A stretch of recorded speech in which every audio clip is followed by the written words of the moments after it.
Hey, how you doing, everybody? This video is going to be about my new Mongoose Malus, and this is one of those bikes that you buy in Walmart. So some people they call it Walgus. The reason I'm making this video is because I want to talk about some of the upgrades that I make on the bike, but at the same time I also want to talk about some tips, some little things that you have to do before you start riding this bike. First of all, just to explain why I purchased this bike. I'm overweight, and a regular bike with regular tires won't take my weight. So I met a friend that he purchased one of these bikes, but he purchased like a more expensive brand. And I saw that that bike was taking his weight pretty well, and the guy weights about the same as I do. So I said, what, one of these days I'm gonna buy one of these.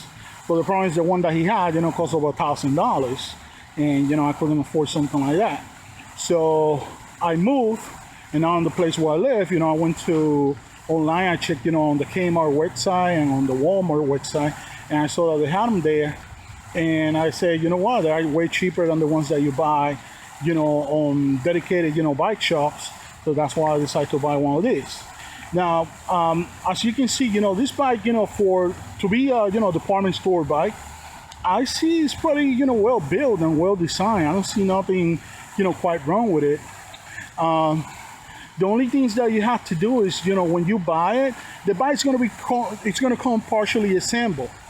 So you have to do some minor assembly to complete it, to complete the bike and just use it. But there are certain little things that you have to do. So in that way, the critical parts of this bike, will last you a long time. For example, one precaution that I took was, to lubricate all the ball bearings on the bike. So I lubricate the bearings that they are on the hubs, in the front and the rear, on the crank of the bike, and also on the steering.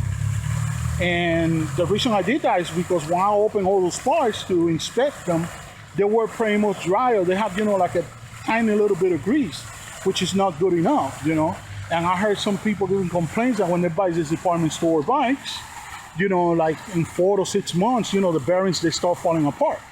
So that's why it's important. But the thing is, in the case of the crank, you need, a special, bike tools to remove it. So if a friend that can lend you the tools, so they can do it for you, you then do it that way. If not, take it to a bike shop so they can do it for you. And then you can lubricate the whole bike. The brake, I have to, adjust them. The one in the front is perfect, but the one in the back, I tried different things to try to get it adjusted perfectly, but it's like useless. Basically, it's like if I have no brakes in the back. So if you guys got any advice or how to adjust it in the proper way, just put it on the comment section below. And as you can see, they are mechanical disc brakes. They are 160 millimeters, both. Okay, so let's talk about the upgrades. So you can see, if you are already owner of this bike, or you are planning to buy this bike, or let's say the Dolomite, that is the twin of this bike, but it comes in black. There's going to be certain things that you see that install on this bike that doesn't come on, from the factory with it. And it's just a little few upgrades, not a big deal. First of all, I changed the seat, because this thing comes with this really tiny seat that's really uncomfortable and it's really hard. So I didn't like it, so I put a cruiser seat. That seat, I went to a bike warehouse that is close by where I live.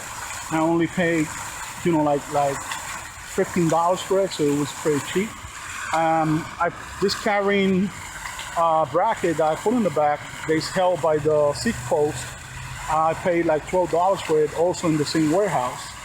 And I also purchased that lock with a mounting bracket that allows you to, mount it or remove it by, from the bike by this push of this red bottom over here, and then you can just wrap it around and, lock it. Also, very important, the most important upgrade that I did on this bike was the handlebar. And the reason I did that is because the handlebar that comes from the factory of this bike, at least for me, sucked, because you have to ride the bike like leaning forward, and I don't like that. So that's why I changed it. This one is 700 millimeter across So it's the same diameter as the ones that come from from the factory. It's 25.4 thickness right here on the post, but it's raised 5 inches. And by doing that, now I can sit in a more comfortable sitting position. So pretty much it's kind of, I did like an upgrade similar to a cruiser. So that's why the bike is more comfortable and more pleasurable to drive right now. Okay, so what I see in the future on this bike is that eventually I want to put like convert into an e-bike by putting like a front, either a mid motor or a front motor, hub motor. If I put the hub motor, probably it's going to be 500 watts. If I put the mid motor, it's going to be either between 500 to 1000 watts or anything in between. But the thing is, the mid motor is more expensive and it requires a battery with more voltage. At least the front motor, all I need is like a 36 volts battery that you put right where you're supposed to put the water bottle. So I'm in between those two things, so I'm not quite sure what kind of system I'm going to do. But in a few months, maybe next year, at the beginning of 2017, probably I'm going to have that kit. So all the future videos that I'm going to be posting is all the places that I'm going to be going with this bike, and show all the nice sceneries and areas that I can go to, so I can show it to all of you. Okay. One more thing that I'm going to add soon is I got a GoPro. So I'm gonna buy a mount that I'm gonna put on the handlebar, so I can put the GoPro in the front of the bike and take videos from the bike. Or maybe I'll mount it on a helmet. I'm still undecided where I'm gonna put it. Maybe it's gonna end up in the helmet because, as you can see, this bike got no suspension, so I might end up putting it on the helmet, but we'll see. Okay, guys. So thanks for stopping by. Please don't forget to rate, comment, and subscribe. And thanks for watching. Bye.